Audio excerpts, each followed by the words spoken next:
Good morning student. Standard 2 में आप लोग का रिवीजन चल रहा है, व्याकरण पुस्तक से है। रिवीजन में आप लोग का पाठ 2, 3 और 4 हो चुका है। आज आप लोग का पार्ट 1 का रिवीजन होगा। पार्ट 1 में है भाषा, लिपि और व्याकरण। इसको एक बार अच्छे से समझ लेंगे, आप लोग को पूरे टॉपिक को समझ में आ जाएगा और एग्जाम में लिखने में कहीं से कोई प्रॉब्लम नहीं होगी। एग्जाम टाइम में बस एक बार रिवीजन कर लेंगे तो हो जाएगा।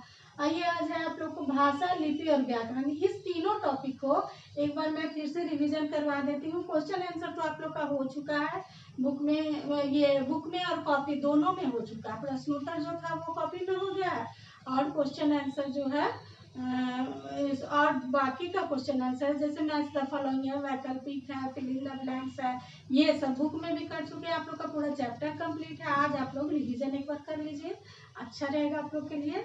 चलिए, सबसे पहले तो आप लोग समझिए कि भाषा क्या होता है। तो भाषा वह माध्यम है जिसके द्वारा हम अपने मन के भाव और विचारों को दूसरों के सामने प्रकट करते हैं तथा दूसरे के मन के भावों को समझते हैं। इतना हो गया। शॉर्ट में इसको ऐसे भी बोल सकते हैं, भाषा अपने मन के विचारों को और भावों को आदान प्रदान करने का साधन है। आदान प्रदान का मतलब क्या हुआ? एक दूसरे तक पहुंचाने का साधन है। मतलब दूसरे की भाषा को समझने का और दूसरों को समझाने का। आदान प्रदान का मतलब ये हो गया। शॉर्ट में ऐसा भी हो सकता है कि भाषा वह माध्यम है जिसके द्वारा हम अपने भाव और विचारों का आदान प्रदान करते हैं। किससे? दूसरे से आदान प्रदान करते हैं। क्लियर होगा? ये समझाने के लिए बोली हूँ। इसका आंसर तो वही होगा जो फर्स्ट चैप्टर में आप लोग पढ़े हैं। इसको समझाने के लिए बोली हूँ मैं कि भाषा जो है वो विचारों का आदान प्रदान करने का एक माध्यम है, एक साधन है। ठीक है। अब आइए भाषा के प्रकार को जाने। इसको भी जानना जरूरी है।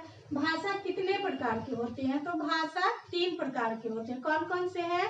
एक है लिखित भाषा, दूसरे में आएगा मौखिक भाषा और सांकेतिक भाषा। लिखित भाषा में हम लोग अपने मन के भाव और विचारों को लिखकर प्रकट करते हैं। जैसे पेपर में, कागज में कुछ भाषा विचार लिखता है, या आजकल तो सबसे आसान है व्हाट्सएप पे मैसेज जो लोग करते हैं, लिख के ही करते हैं, टाइप करते हैं। तो वो कौन सी श्रेणी में आएगा? लिखित भाषा की श्रेणी में आएगा। तो भाषा, लिखित भाषा में हम अपने मन के भावों और विचारों को लिख कर प्रकट करते हैं, वो लिखित भाषा की श्रेणी में आएगा। अब आइए मौखिक भाषा। मौखिक भाषा क्या होता है? मौखिक का मतलब एक शब्द में समझिए, ओरल, बोलना। तो भाषा के जिस माध्यम से हम अपने विचारों और भावों को बोलकर प्रकट करते हैं वह मौखिक भाषा कहलाते हैं। जैसे टेलीफोन पे बातें करते हैं तो वो भाषा का कौन सा रूप कहलाएगा? वह भाषा का मौखिक रूप कहलाएगा, मौखिक भाषा कहलाएगा।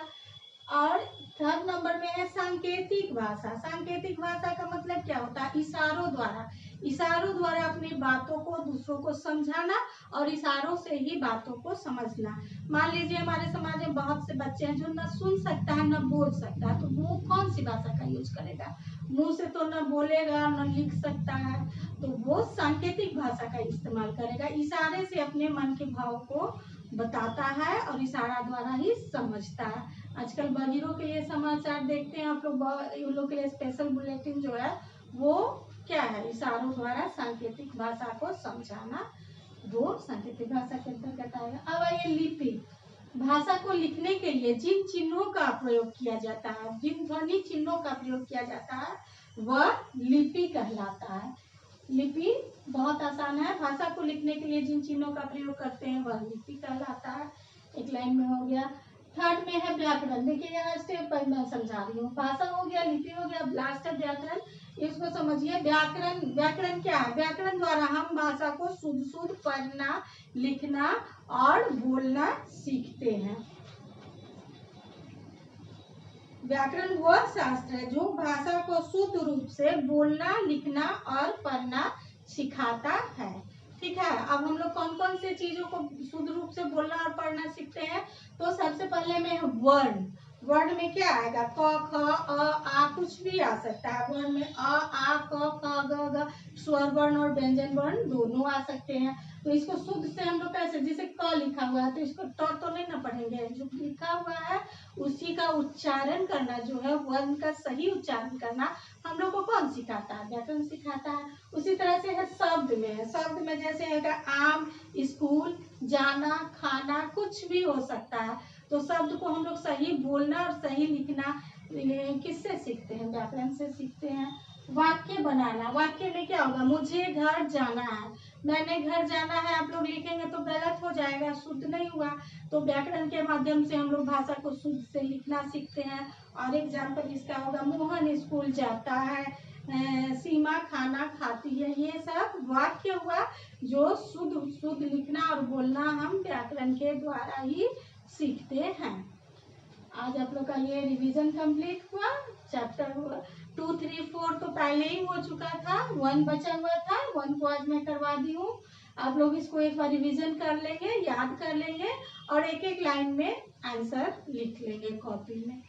ठीक है, चलिए अब नेक्स्ट वीडियो में पाठ्य पुस्तक से रिलेटेड पढ़ाई होगी आप लोग की। आज के लिए इतना ही। चलिए, थैंक यू, धन्यवाद।